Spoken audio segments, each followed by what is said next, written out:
Então vamos lá, segundo vídeo aqui do ano, né? E a gente já começou acordando hoje com algumas notícias interessantes. No momento atual, o Ibovespa está caindo aqui 3,10% ao ano, nessa segunda-feira, dia 2 de janeiro, muito em resposta aos efeitos do primeiro dia do Lula. E ao contrário do que muita gente está pensando, não tem a ver necessariamente com os resultados das eleições. Isso já estava precificado lá atrás. Tem a ver com algumas conversas que rolaram nos últimos dias aí, desse feriado que a gente estava vivendo, estava tranquilo ali, enquanto isso os políticos estavam ali fazendo a baguncinha de sempre deles, né? Nós vamos conversar um pouco sobre isso e eu quero te falar também o que fazer, porque não adianta só entender o que está acontecendo no momento. Você precisa ter uma estratégia para lidar com o que está acontecendo agora e com o que vai acontecer nos próximos meses aí, independente, né, do que aconteça. A gente tem que sempre saber como tomar a melhor decisão como investidores. Aqui não tô falando, Raul, sei lá o que, ponto de vista político, o que não. Vamos falar como investidores aqui o que a gente pode fazer nesses aspectos específicos. Então, antes de mais nada, quem é sardinha raiz, deixa aquele like na confiança. Se você não é sardinha raiz ainda, segura sua mãozinha,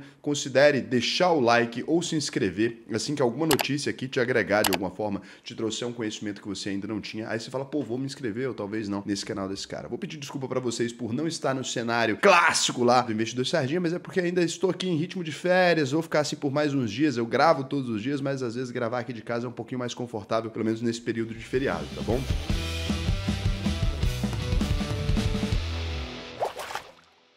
O Ibovespa operou numa queda forte aí, né? Tá lutando aí para tentar segurar os 106 mil pontos e talvez não consiga. E o que aconteceu, né? Por que essa reação tão exacerbada aqui nesse começo agora? Nunca é uma coisa só que acontece. São vários elos de uma corrente que eles se fecham ali para formar uma situação de queda dessa. Então a primeira coisa que a gente tem aqui é uma discussão quanto à situação fiscal do Brasil. Muita gente sabe, o Brasil gastou bastante dinheiro, principalmente nessa reta final do governo Bolsonaro. Ele adotou várias medidas um pouco mais populistas ali para tentar a reeleição. Isso é normal, acontece todo ano eleitoral. E uma dessas medidas ali foi abaixar o preço do combustível de maneira um pouco mais artificial. Como assim, Raul? Bom, o combustível ali, ele estava mais alto, o combustível está mais caro lá fora, o petróleo está mais caro, o Brasil ainda importa um pouquinho de gasolina, ainda importa um pouco de petróleo para fazer um mix ali, para conseguir refinar esse petróleo. Então existe uma série de situações que o Brasil ainda depende do preço internacional ali, e aí tem toda a discussão se o Brasil deveria ou não trabalhar toda a gasolina que é produzida ou todo o petróleo que é produzido ao preço de paridade internacional. Isso é uma coisa que ainda está em discussão para ver se vai ser removido ou não, e que hoje em dia é feito assim, né? A gente segue exatamente o preço lá de fora. E aí, para tentar resolver isso sem mexer nesse vespeiro, o Bolsonaro simplesmente... Então ele retirou um imposto federal em cima do preço do combustível. Na verdade, todos os impostos federais ali. Fez uma desoneração, não removeu total, né? Abaixou fortemente. Com isso, o preço na bomba, cara, caiu imediatamente. E daí o Lula tinha combinado ali, então, de remover esse incentivo ali. E com isso, antes dele ter uma definição do que ele vai fazer para baixar esse preço, ia simplesmente aumentar o combustível de uma vez. A equipe econômica ali teve medo de um aumento na inflação. Esse medo, ele não é totalmente infundado. Se você remover esse benefício agora, pode ser que a inflação volte a pressionar. Por quê, Raul? O que tem a ver combustível com inflação? O Brasil é um país completamente dependente do transporte rodoviário para o transporte de basicamente tudo. Então, um medicamento que você vai comprar, tela incluso o preço do diesel também, uma carne que você vai comprar, um tomate, praticamente tudo no Brasil chega nos lugares de caminhão. E aí, se você aumenta o preço do diesel, obviamente, o preço do frete tem que aumentar e com isso, esse preço tem que ser embutido ali dentro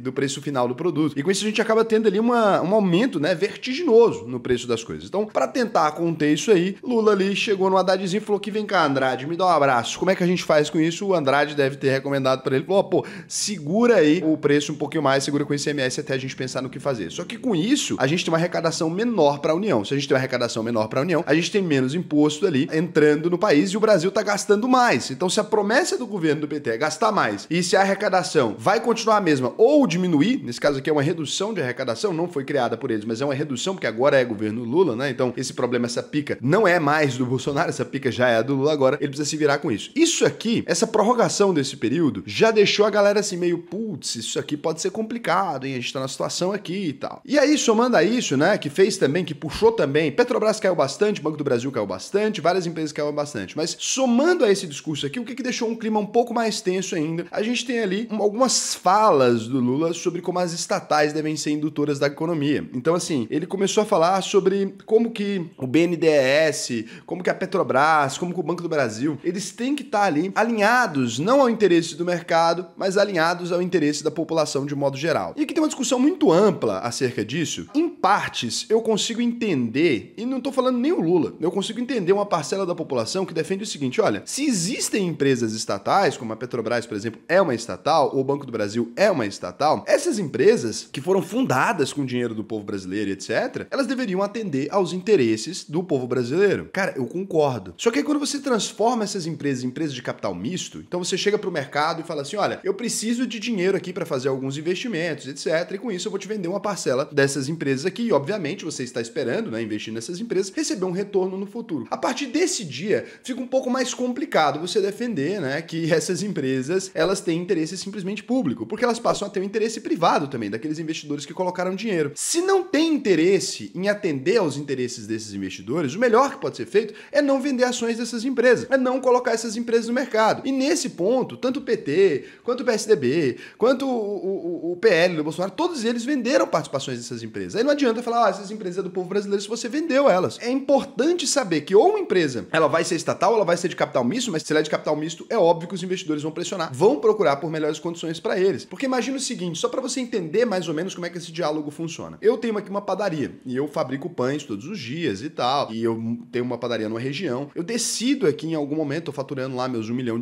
eu decido em algum momento falar assim, ô, você quer entrar de sócio nessa padaria comigo? Você me dá R$500 mil aqui, eu crio mais uma unidade aqui na esquina, a gente começa a ter 2 padarias e não uma só, e aí dessas padarias que a gente tem agora em conjunto, a gente começa a dividir uma parte dos lucros ali na hora que esse lucro rolar. Aí você fala, beleza, e a gente fica tomando prejuízo ali durante 2, 3 anos, nós dois, né, eu botei meu dinheiro, também comecei a colocar um pouco mais de dinheiro, chega no momento que essa padaria ela se torna lucrativa. Aí no momento que essa padaria se torna lucrativa, você olha pra mim e fala, cara, você é um ladrão, porque você tá roubando aqui os frutos do meu trabalho. Eu vou olhar pra você e falar assim, como assim, cara? Você me vendeu, né, essa padaria, você me falou que era bom entrar nessa padaria, você fez um prospecto me convidando, você criou toda uma apresentação falando como que eu ia ganhar o meu dinheiro. Aí na hora que chega a vez da colheita, aí eu não sou bem-vindo. Na hora do plantio eu sou bem-vindo. Tem que entender se o Brasil quer ter os investidores aqui do lado, porra, queremos o dinheiro do mercado, ou se o Brasil não quer ter. Ah, não queremos, as estatais são estatais e serão apenas estatais. Acho que a população, de um modo geral, precisa ficar um pouco mais esclarecida com isso, porque depois os políticos vendem as empresas quando eles precisam e tal, e depois eles colocam o mercado financeiro como se fosse um vilão, como se fosse o próprio demônio vivo, que tá explorando a população brasileira aqui e tal. E isso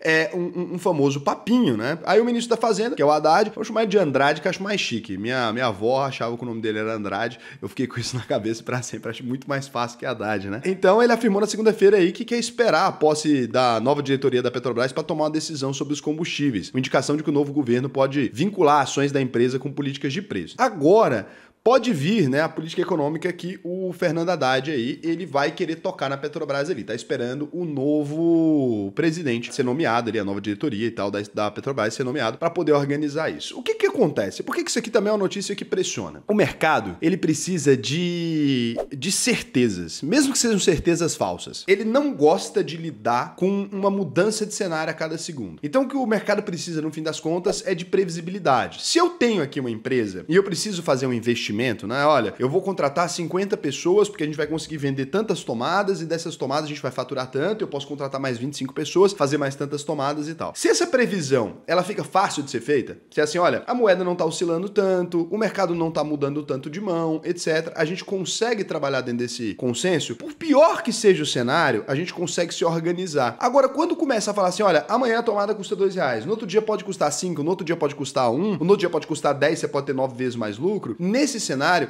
o mercado começa a ficar muito instável. Então essa falta de previsibilidade ainda do que vai ser feito está também deixando o mercado aí em polvorosa, né? Isso aqui acaba deixando o mercado um pouco complexo aqui. Começa a ficar muito difícil para as pessoas definirem os investimentos, começa a ficar difícil para as empresas decidirem se captam ou não dinheiro. Então a questão tá toda assim. E aí a gente ainda não tem uma certeza quanto ao que está acontecendo. Petrobras está pipocando, tudo está pipocando, e nisso uma discussão de que a Petrobras também pode começar a limitar a distribuição máxima de dividendos, né? Talvez pode limitar para os 25%, que passaria a manter o dividend yield da Petrobras em 8%. A empresa poderia fazer mais reinvestimentos, etc. Uma questão que muita gente defende. Eu, inclusive, acho que a Petrobras distribuindo essa quantidade de dividendos não acho saudável. Acho que poderia reinvestir muito mais, pode expandir operações, mas isso é uma opinião do ponto de vista muito pessoal. Muita gente investe na Petrobras só por conta dos dividendos. Investir em empresas estatais, você sempre está investindo numa empresa que, lembre-se, a cada 4 anos, mesmo que ela seja estadual ou federal, a cada 4 anos pode trocar o controlador controlador daquela empresa e necessariamente a cada 8 vai trocar. E com isso, se tinha um interesse ali, pode vir novos interesses. Dificilmente esses interesses serão os interesses da população de modo geral. Dificilmente esses interesses serão os interesses dos investidores. Políticos dependem de votos. E quando a gente fala que um político depende de votos, ele depende ali de uma política muito,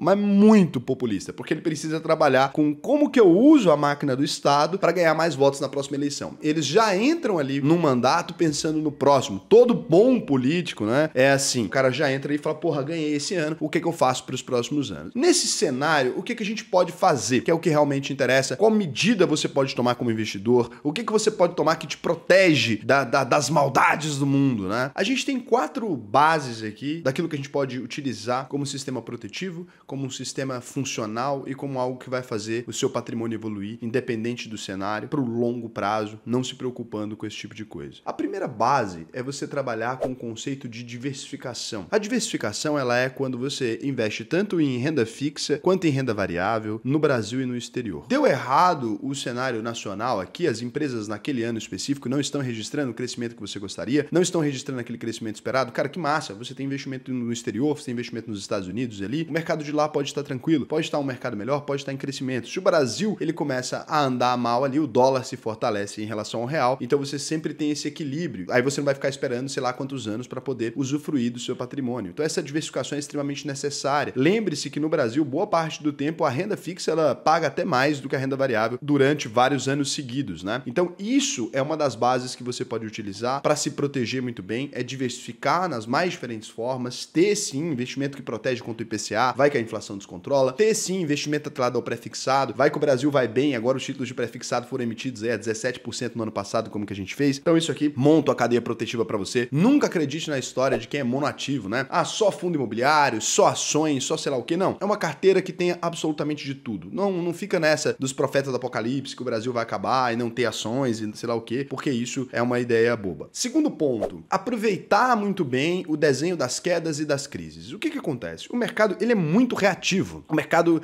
ele tem simplesmente uma lógica de boatos, né? É uma lógica completamente baseada no boato. Se você disser hoje aqui, né, fala assim, olha, amanhã, pessoal, ações de Vale vão despencar, espalha isso para todo mundo, cria aí agora um grupo no WhatsApp todo mundo e vamos falar que ações da Vale vão despencar. Se muitas pessoas começam a fazer isso, e pessoas relevantes começam a fazer isso, por exemplo, alguém que trabalha num portal grande, como Infomoney, Exame, Valor Econômico, né? Um veículo quanto maior, mais importante. Quem sabe no New York Times, ou em diversos veículos ou casas de análise, né? Lá de fora, aqui dentro, as pessoas começam a falar que vai cair o mercado. Amanhã, o mercado vai amanhecer caindo. E daí você pode pensar que foi porque alguém acertou essa previsão. Mas na verdade, essa pessoa fez a queda. O preço que você está vendo ali, ele é baseado em compra e venda. Se a gente começa todo mundo a vender, aquele preço despenca. O medo da queda, então, traz a queda de fato. Se existiu ontem um burburinho que gerou uma possibilidade de queda, hoje o mercado pode cair simplesmente por medo daquilo acontecer. Então isso é muito importante você saber separar, né, o ruído de música no mercado e você saber aproveitar essas crises para você aumentar os seus aportes. Eu, por exemplo, adoraria estar investindo um pouco mais lá fora e tal, mas o mercado brasileiro está oferecendo excelentes oportunidades. O mercado americano ofereceu excelentes janelas de oportunidade no ano passado, mas agora o mercado brasileiro está se desenhando como um mercado de excelentes oportunidades. E você nunca vai conseguir investir na bolsa e ver só alta. Isso seria a coisa mais idiota possível, né? Como é que uma empresa vai crescer para sempre? Então não existe. Sempre na bolsa de valores ela sobe caindo. Então registra uns ponteiros para baixo, o desespero do mercado e tarará, e acaba tendo queda ali. Quando a gente sabe que não é só ruído, como é que eu sei, Raul, se eu devo ficar assustado? Os balanços das empresas começaram a vir com prejuízo. Elas estão registrando números terríveis. Elas estão registrando aí 3 balanços, né, trimestrais aí de prejuízo. Do nada, virou a mão do mercado. Aí você pode começar a ter um pouquinho mais de receio, mas não baseado em boato, não baseado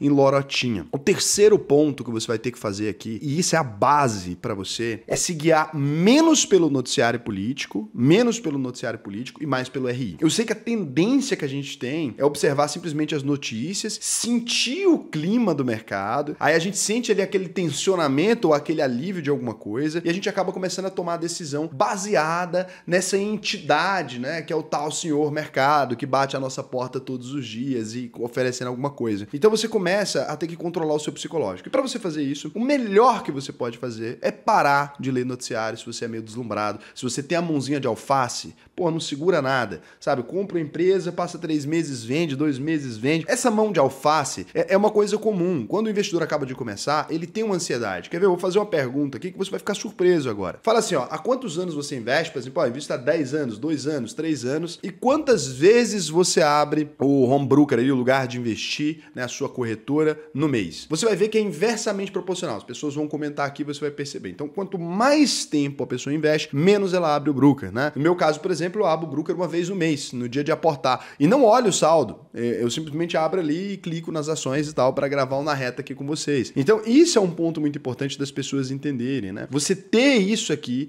faz toda a diferença. Eu esqueci de falar, se você for diversificar em renda fixa, eu te recomendo demais abrir uma conta na ISA. Não tem ninguém que está com a rentabilidade igual a nossa aqui. Então, se você for diversificar, eu recomendo, né? Ah, Raul, eu quero diversificar, tô precisando pôr renda fixa em carteira, tenho pouca renda fixa, né? Você pode vir na ISA, a gente oferece as melhores taxas. E se você foi meu aluno, por alguma razão, né? Lá na UVP, ou é meu aluno, lembrando que você tem taxa Prime aqui. O que é a taxa Prime, né? Você vai receber a taxa que os clientes milionários recebem. Cara que tem mais de 1 milhão investido, 10 milhões investidos, né? A gente oferece até taxa private aqui para os alunos. Então, você pode vir aqui na renda fixa, vai no botão de investimento, você vai ver as oportunidades que tem aqui. Não tem ninguém, pode comparar com a sua plataforma de investimentos aí, não tem ninguém oferecendo essas taxas aqui. Recomendo demais a ISA, que você crie conta lá, se você estiver procurando investir em renda fixa. A gente está com taxas bizarras, 16,37 em alguns títulos, e você pode olhar aqui que a gente oferece essas taxas muito boas. E outra coisa, o quarto e último ponto aqui, é você ter um excelente método de rebalanceamento. Não dá para trabalhar com um método de rebalanceamento ruim. Muita gente trabalha com método de rebalanceamento ruim. Eu vou explicar mais ou menos a lógica do meu método de rebalanceamento. Claro que você pode fazer isso na planilha, pode fazer do jeito que você quiser. Aqui eu tenho uma plataforma, mas você pode fazer isso da maneira que você achar mais adequado. Se você quiser fazer isso e não tem um sistema para fazer isso e tal, de rebalanceamento, você pode utilizar sempre, né, o blocão de notas da zoeira mesmo. Você sabe que seu patrimônio total, por exemplo, é 130 mil reais, por exemplo. Ó, vou te mostrar aqui como é que você poderia fazer só para dividir. Ações internacionais, você deveria ter 20% do seu patrimônio pela meta que você estabeleceu aqui. Estabelecer isso aqui depende muito da sua idade, depende muito dos seus objetivos, depende de um monte de coisa. Aqui eu tô te explicando como fazer um rebalanceamento inteligente. Então, vou pegar aqui e tirar 20%. Você sabe que você deveria ter 26 mil. Se esse valor estiver abaixo de 26 mil, esse aqui é o rebalanceamento simples. Se esse valor estiver abaixo de 26 mil, você sabe que você vai aportar em ações internacionais. A mesma coisa você vai utilizar aqui para cada um dos seus,